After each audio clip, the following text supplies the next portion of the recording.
Hello बच्चों, आइए इस प्रश्न को पढ़ते हैं। 1 किलोग्राम पदार्थ के तुल्य लगभग ऊर्जा है।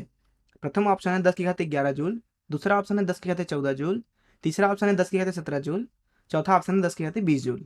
आइए इस प्रश्न की मुख्य अवधारणा की चर्चा करें। एल्बर्ट आइंस्टाइन ने हमें बताया कि दरअसल हमारे आसपास में दिखने वाली जो भी वस्तुएं हैं और जो भी ऊर्जा है वो दरअसल एक ही चीज है। उन्होंने कहा कि जो द्रव्यमान है दरअसल वह ऊर्जा का संघनित रूप है, अर्थात थोड़े से द्रव्यमान के नष्ट होने पर बहुत ही ज़्यादा मात्रा में ऊर्जा उत्पन्न होती है। इसलिए जो द्रव्यमान होता है वो दरअसल ऊर्जा का संघनित रूप है।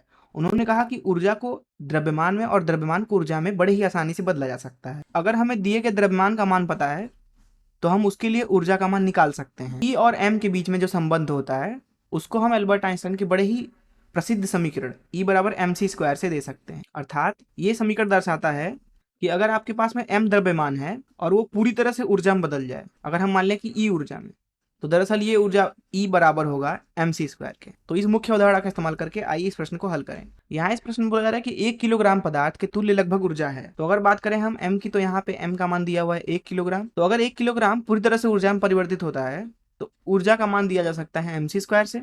और यहाँ पे एम और सी का मान अगर हम रखें तो एम का मान है 1, सी का मान अगर हम रखते हैं, क्योंकि जो सी का मान होता है लगभग लगभग 3 गुणे 10 की घाते 8 अर्थात 9 गुणे 10 की घाते 16 के बराबर। अब क्योंकि हमने एम और सी दोनों के ही मान एसआई मात्रक में रखा है, इसलिए जो ऊर्जा का मान आएगा वो दरअसल एसआई मात्रक में ही आएगा, जो कि होता है जूल। अर्थात यहाँ पे जो ऊर्जा आएगी 1 किलोग्राम द्रव्यमान से संबंधित, वह आएगी लगभग लगभग 9 गुणे 10 की घाते 16 जूल के बराबर, जो कि लगभग लगभग लिख सकते हैं 10 की घाते 17 जूल के बराबर। आइए देखें हमारा कौन सा ऑप्शन सही है। जैसा कि यहाँ पे आप देख सकते हैं कि सी ऑप्शन जो है वो सही हो जाएगा। मैं आशा करता हूँ कि आपको इस प्रश्न का हल जरूर समझ में आया होगा। धन्यवाद।